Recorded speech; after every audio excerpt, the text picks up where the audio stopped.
সন্ধ্যা নামছে গাজার আকাশে।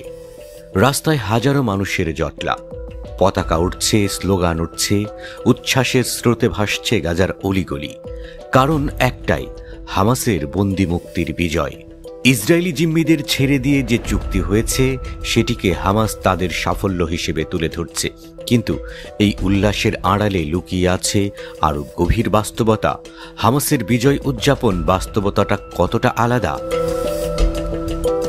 এপির প্রতিবেদনে বলা হয়েছে, হামাস বৃহস্পতিবার ৮ জন জিম্মিকে মুক্তি দিয়েছে।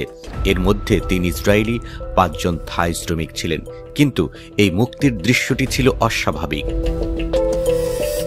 কখনো কি দেখেছেন, বন্দিরা যখন মুক্তি পায় তখন তাদের চারপাশে হাজারো মানুষের উল্লাস, জিম্মিদের মাঝে আতঙ্ক আর বিভ্রান্তির ছাপ স্পষ্ট ছিল। কিন্তু হামাসের লড়াকু যোদ্ধারা বন্দি মুক্তির এই দৃশ্যকেই তাদের বিজয়ের প্রতীক হিসেবে তুলে ধরেছে।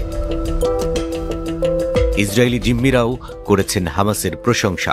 তারা বলেছেন, হামাস তাদের যুদ্ধাবস্থার মধ্যেও ভালো রাখার চেষ্টা করেছে। তারা সবাই মোটামুটি সুস্থ ও ভালো ছিলেন। হামাস তাদের যথাসাধ্য চিকিৎসা ও সেবা দিয়েছে। এর আগে হামাসের হাত থেকে মুক্তি পাওয়া নারী যোদ্ধারাও তাদের প্রশংসা করেছিলেন।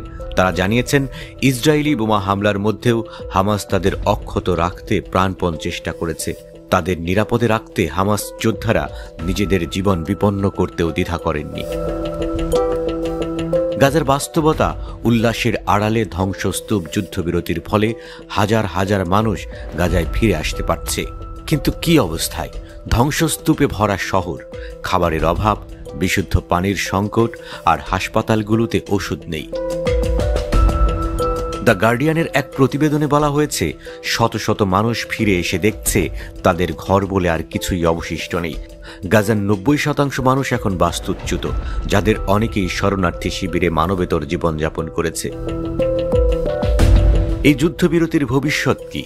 হামাস হয়তো তাদের বন্দি মুক্তির চুক্তিকে বিজয় হিসেবে দেখাচ্ছে, কিন্তু বাস্তবতা ভিন্ন।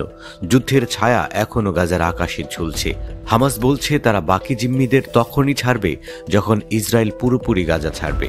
অন্যদিকে নেতানিয়াহুর সরকার এখনও ঘোষণা করছে, হামাসকে সম্পূর্ণ ধ্বংস না করা পর্যন্ত তারা থামবে না। এই যুদ্ধবিরতি কি দীর্ঘস্থায়ী হবে, নাকি এটি কেবল যুদ্ধের মাঝে একটা বিরতি মাত্র? গাজার ধ্বংসস্তূপের মাঝে দাঁড়িয়ে আছে হাজারো মানুষ, অপেক্ষায় এই সংঘাতের শেষ কোথায়।